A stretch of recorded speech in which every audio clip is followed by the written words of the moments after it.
Hi, I'm Jonathan Aceves. I'm a commercial real estate advisor with the Phenom Group at Maybaum Commercial. I'm sitting down with John Eckley. John and I work together on the Phenom Group. He is the industrial specialist at our firm, and we wanted to sit down and talk to him a little bit about his background and what he does. So John, you're an industrial broker with the Phenom Group at Maybaum Commercial. Tell us a little bit about what that means. What do you do? My role as an industrial broker is to understand our market. I track space throughout Georgia and South Carolina. And rural markets and the more urban markets, we're aiming to have a database of every building in that market, to have understanding of availabilities across the market. And so that requires, I'll say this, it requires a whole lot of work. It requires a broker and a team of brokers who are focused, a team of brokers who are diligent, meaning they're calling regularly in a very regimented fashion to connect with those decision makers, those folks that have knowledge of the availabilities. John, you mentioned market knowledge. You guys have put together an industrial market report. Tell us why you did that, and what do you see that tool being used for? So our market report is unique in that it is focused on, it aims to be almost from a municipality to municipality standpoint to track those like trade areas. Those trade areas and those smaller markets that are maybe a little more rural.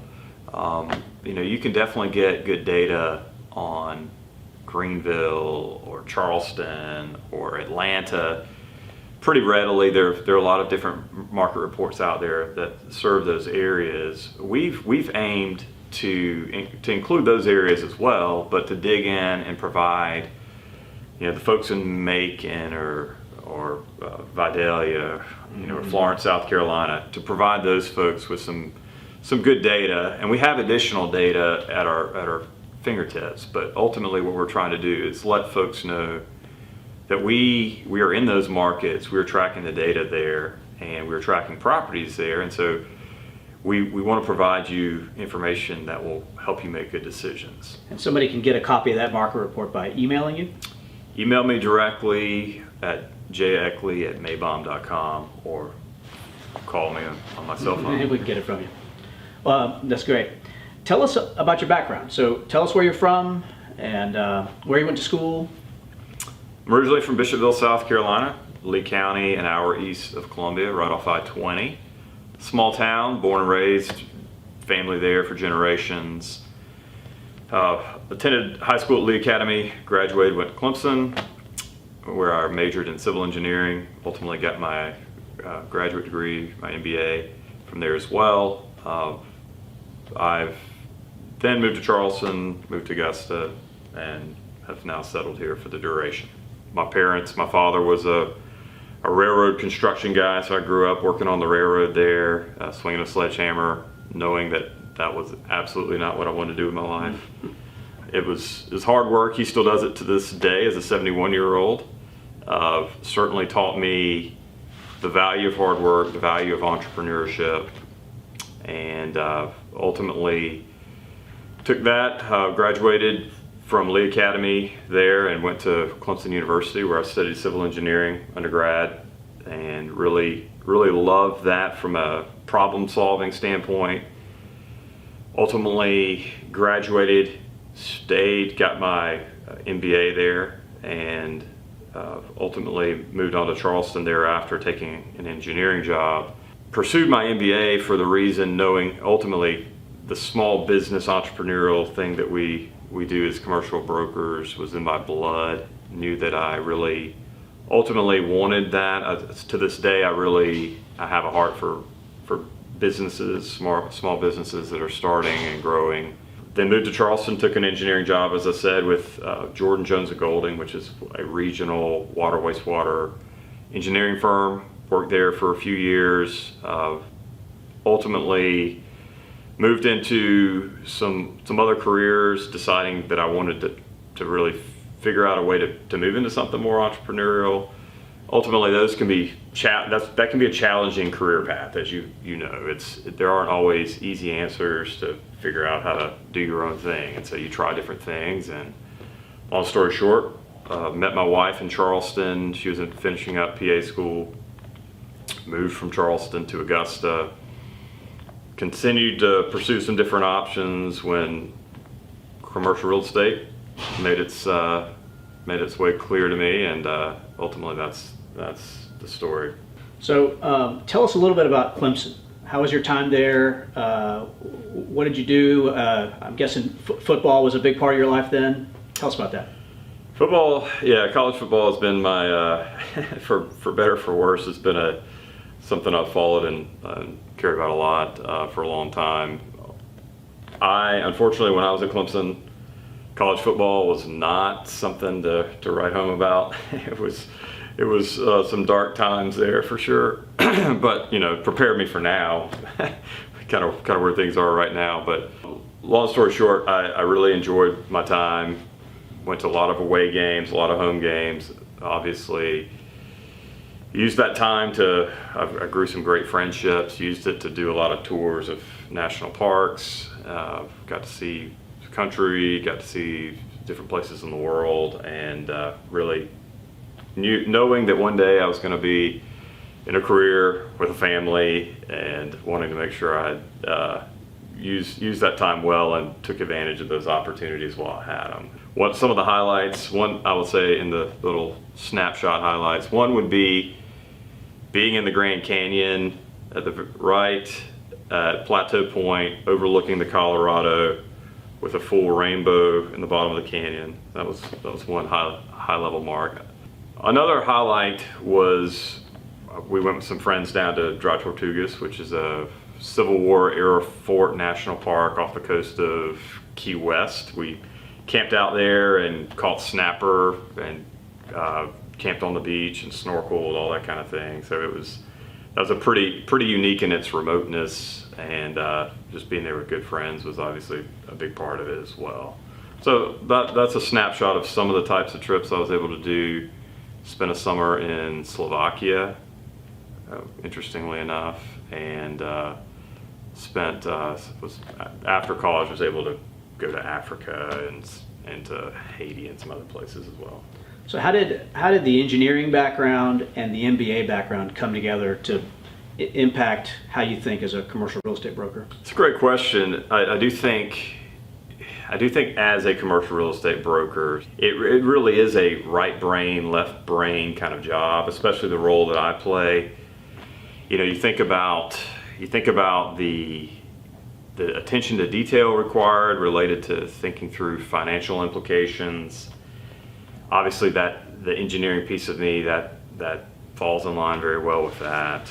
I'll say that it's been an area of growth for me. The engineering background can mean that you have a more closed mind about things. So you're thinking about you're focused on the details and maybe not seeing the big picture. And so it's been something I've worked on, and I would say that part of my strengths are I do have both sides. I do have that creative big picture side and the attention to detail side.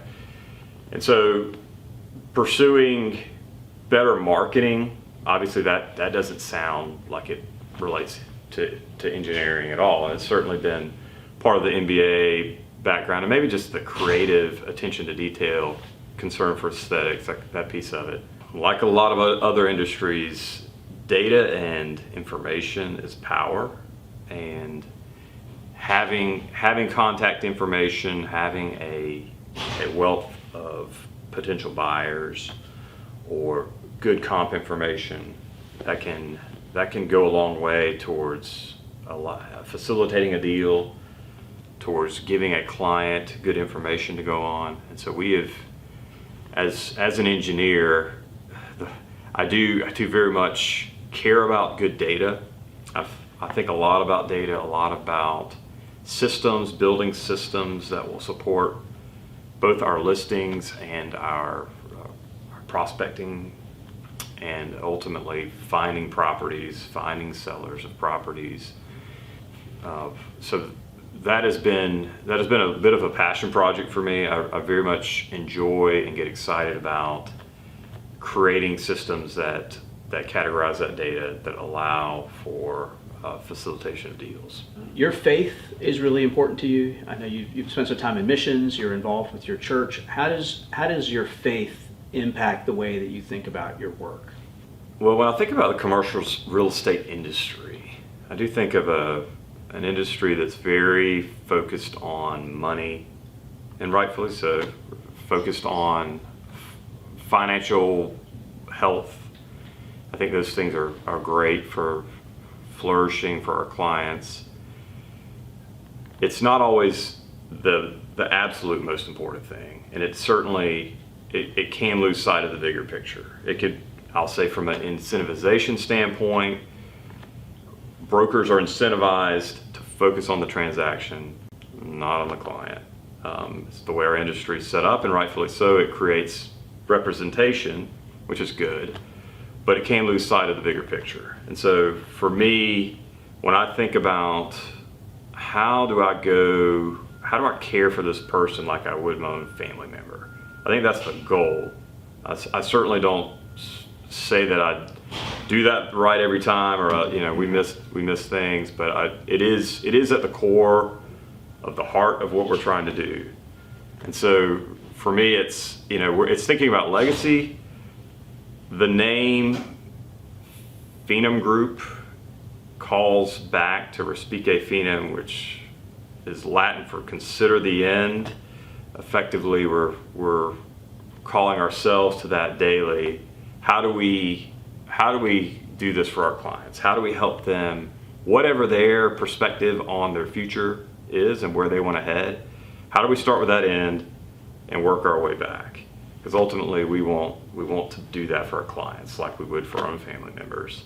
I think that's it's something that we talk about internally as team members, that we're calling ourselves to account. We're saying no to things that would make us money because it's not why we're here. We have a purpose in what we're doing, and I do think excellence in what we do is another big piece of it. So that's very holistic.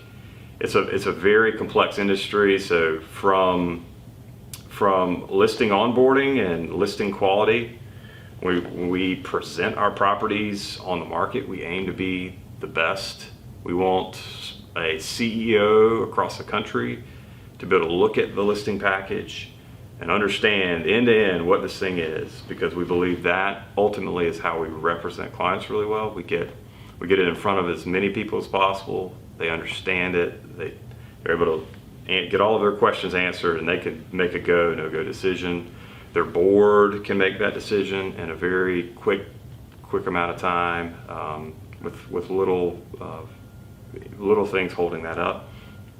Additionally, it goes through all the way to the way that we conduct our due diligence, the way that we're ultimately aiming to fulfill these properties. So we're diligently building lists of contacts so that we can get these properties sold. We're working really hard. We're not just sitting on these listings, we're broadly broadcasting them, and ultimately just end to end, whether representing a buyer or a seller, aiming to do what we say we're going to do, and being honest and transparent, and saying we made a mistake if we made a mistake will be another thing. If a problem happens, if we mess something up, we want to be accountable and let people know, like, we're serious about what we do. We want to serve you well. We're not infallible, but ultimately we care.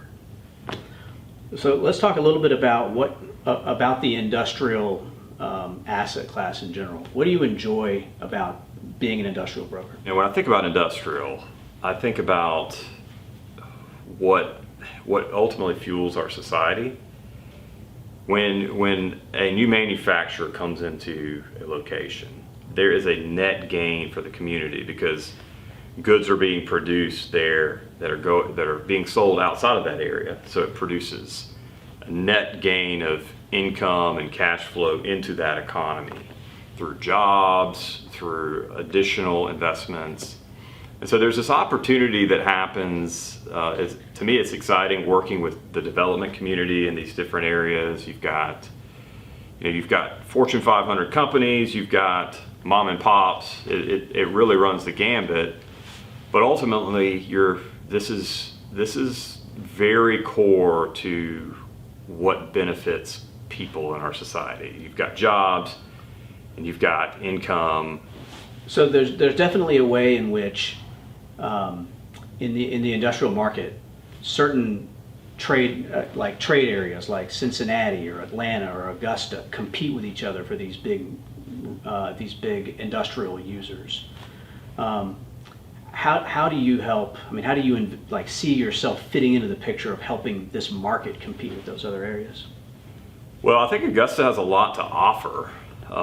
We love being in this particular spot, right on the border, halfway between the ports and really the distribution hubs up towards Atlanta, Chattanooga.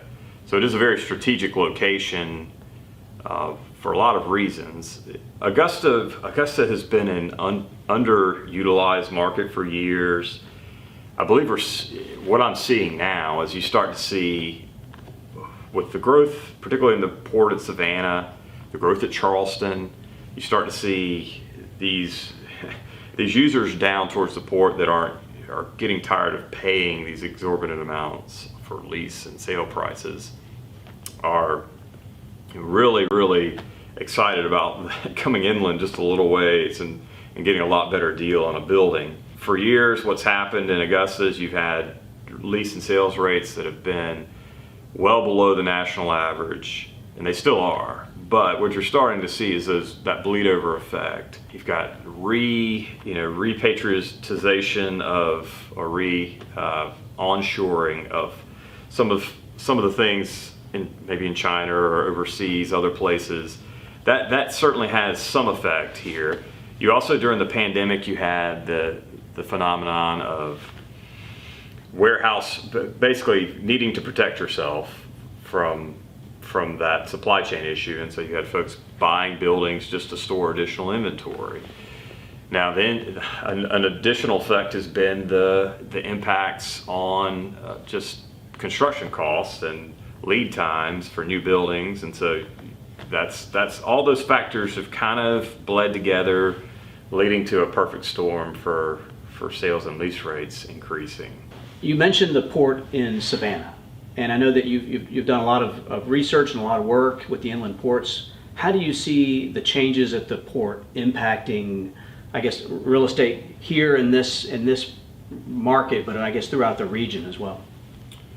It's exciting. It's really interesting to see. I was actually down at the port just a month ago touring, seeing some of the expansion plans they have. They're really well set up in Savannah. They've over the last 10 years, it's been impressive to see the amount of inventory that they have going through there, how much it's increased.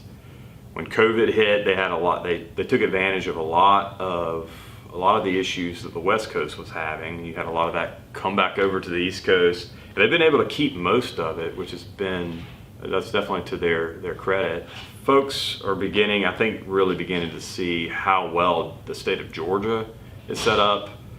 South Carolina is great for a lot of reasons, but I think Georgia in particular, and I say that as a South Carolina person, Georgia in particular, with its network of technical colleges, it really, if you look at the map, it is a fabric, a quilt of interlocking locations for technical colleges. So the workforce is poised to go to work here. You've got the inland ports that have been developed that you referenced that are great for keeping traffic off the roads, and it creates a distribution of some of that. So tell us what an inland port is, just in case someone doesn't know. So the inland ports were developed by the ports to allow, it's basically for a variety of reasons, but to keep traffic off the road. So you think about, you've got one point, all of the product is coming into the port of Savannah and then traveling up the interstate. They developed this network of inland ports connected to the railroad that allows for distribution, keeping product off the road, keeping the traffic down, and the impacts to the highway system too. So you've got, I believe there are 4 different inland ports in Georgia that allow for the distribution of that product via rail. And then basically you've got terminals, and then you've got truck terminals that can pick up the product and then take it from there. So you mentioned repatriatization, you mentioned supply chain problems, you mentioned construction costs and lead time. What do you think the next couple of years, next 5 years, are going to look like in the industrial market? So that is a variety of factors. So what we've seen really since post-COVID, you've seen a lot. You had something we haven't mentioned yet. Industrial became, during COVID, it was really interesting for a lot of asset classes. Industrial became an asset class of favor during COVID. Obviously, you've heard about what happened to office.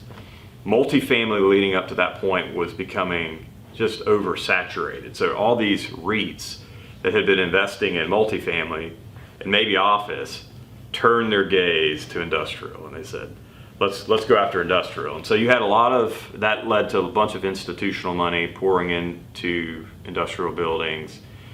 It's part of what's driving the cost up. Grabbing them up, taking them basically for investment purposes only, not an owner user. And so that led to a lot of the buildings that were there no longer being available. It affected our market too in Augusta. And then after that, you also had, as you mentioned, construction costs.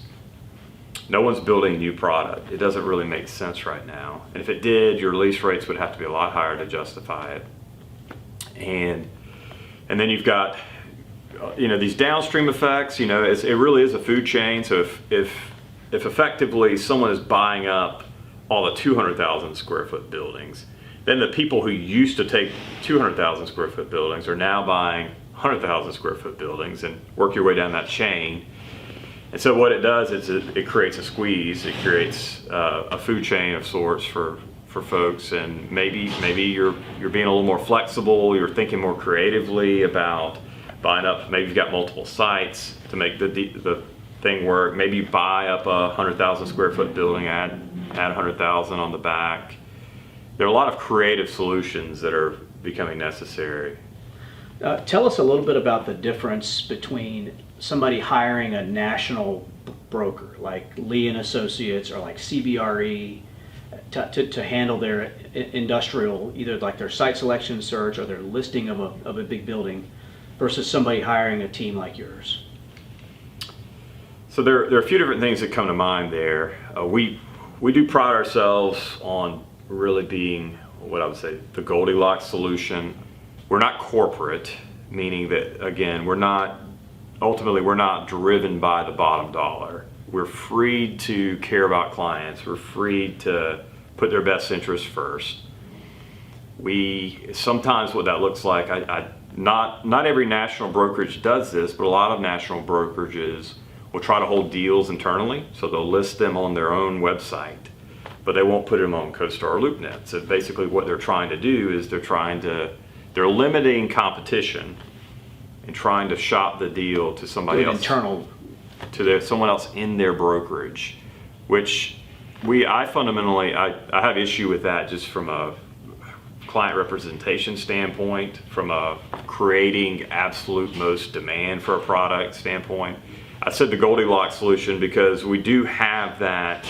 We're asset class focused, which means we know industrial. We know what it is. We know how to do these deals. If you look at our marketing packages, I would say that they're probably better than the ones that you're seeing, even from the national brokerages. And that's because the attention to detail is there. The heart is there. We are not just snapping a picture of the building from Google Earth because we never visited the building. We're driving in our market. We're driving to Macon. We're driving to Savannah. We're driving to Charleston. We're onboarding the property. We're getting our heads around it. We're thinking strategically about who the buyer is, who needs this. We're leaving no stone unturned. So John, on the personal side, industrial real estate aside, you're a huge Clemson fan. Tell us how you think they're going to do this year. What's your prognosis?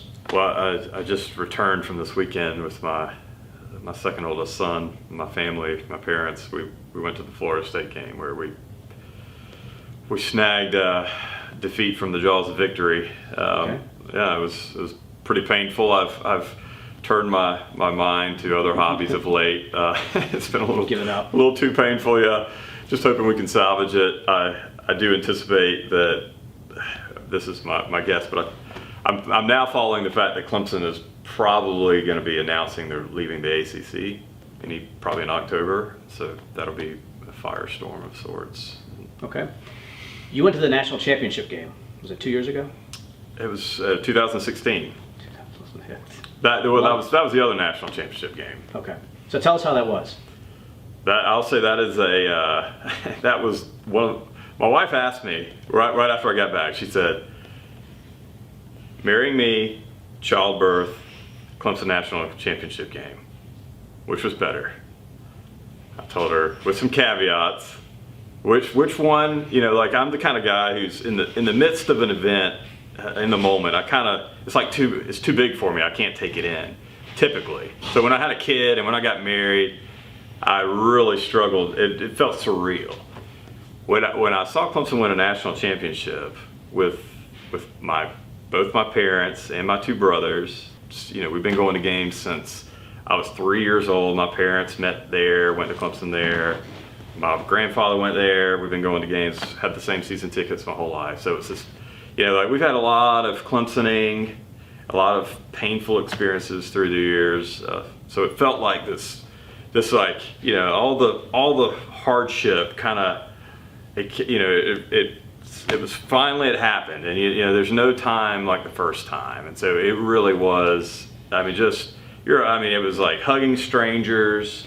Like you're just like, and the way it happened too, you cry. It was like I was almost tearful, as sad as that is to say. Like it was, you really had. It was, and the way it happened is like a last second score with 3 seconds left, and I funny enough, right after the game, we went under the stadium, and there were these former Clemson players there that my cousin knew. He was a trainer back a few years ago. So these guys I grew up, they're former NFL players. I grew up idolizing. They're like smoking cigars, and we're like hugging those guys. I just can't get any better. And so it was just an amazing event. And I'll say it's for me in that moment too. It's a rare thing in life to be in a moment and realize in that moment how much of taking in that this is like a real highlight. This is definitely this is a bucket list item. It doesn't get better than this. Take it in, enjoy it,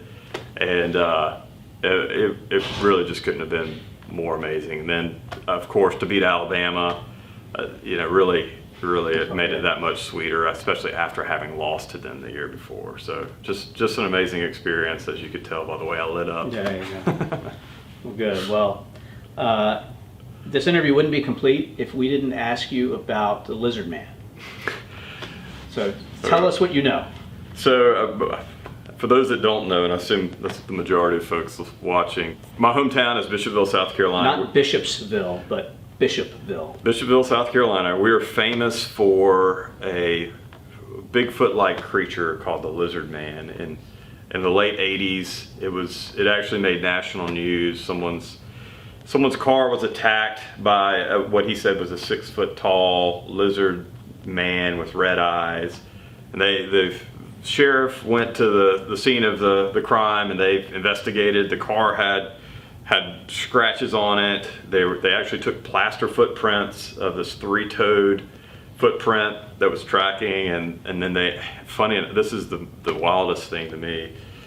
They ended up sending in state law enforcement with dogs and assault rifles to go through the woods and look for this thing. And so, of course, the national news picked that up. I remember Good Morning America had a correspondent broadcasting from Skateboard Swamp. I think I remember seeing my father's station wagon go by in the background of A Current Affair, which was a show back in the day. And all these monster hunters descended from around the country, and t-shirt vendors, and it was just, I remember just being like, I was 8 at the time and not knowing, I mean, how do you process that? It was a surreal time.